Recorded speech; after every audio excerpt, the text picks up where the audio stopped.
नमस्ते दोस्तों। जितिया व्रत कथा आज के दिन है और हम लोग इसकी कथा को सुनते हैं। पौराणिक कथा के अनुसार एक बार एक गरुड़ और एक मादा लोमड़ी नर्मदा नदी के पास एक हिमालय के जंगल में रहते थे। दोनों ने कुछ महिलाओं को पूजा करते और उपवास करते हुए देखा और खुद भी इसे देखने की कामना करने लगे। उनके उपवास के दौरान लोमड़ी भूख के कारण बेहोश हो गई और चुपके से भोजन कर लिया।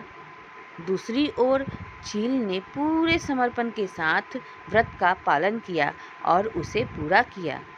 परिणाम स्वरूप लोमड़ी से पैदा हुए सभी बच्चे जन्म के कुछ दिन बाद ही खत्म हो गए और चील की संतान लंबी आयु के लिए धन्य हो गई। इस कथा के अनुसार जिमूतवाहन गंधर्व के बुद्धिमान और राजा थे। जिमूतवाहन शासक बनने से संतुष्ट नहीं थे और परिणाम स्वरूप उन्होंने अपने भाइयों को अपने राज्य की सभी जिम्मेदारियां दे दी और अपने पिता की सेवा के लिए जंगल में चले गए। एक दिन जंगल में भटकते हुए उन्हें एक बुढ़िया विलाप करती हुई मिलती है।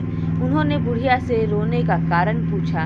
इस पर उसने बताया कि वह सांप के परिवार से है और उसका एक ही बेटा है। एक शपथ के रूप में हर दिन एक सांप पक्षीराज गरुड़ को चढ़ाया जाता है और उस दिन उसके बेटे का नंबर था।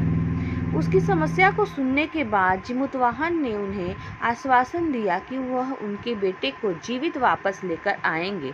तब वह खुद गरुड़ का चारा बनने का विचार कर चट्टान पर लेट जाते हैं। तब गरुड़ आता है और अपनी उंगलियों से लाल कपड़े से ढके हुए जिमूतवाहन को पकड़कर चट्टान पर चढ़ जाता है। उसे हैरानी होती है कि जिसे उसने पकड़ा है वह कोई प्रतिक्रिया नहीं दे रहा है। तब वह जिमूतवाहन से उनके बारे में पूछता है। तब गरुड़ जिमूतवाहन की वीरता और परोपकार से प्रसन्न होकर सांपों से कोई और बलिदान नहीं लेने का वादा करता है।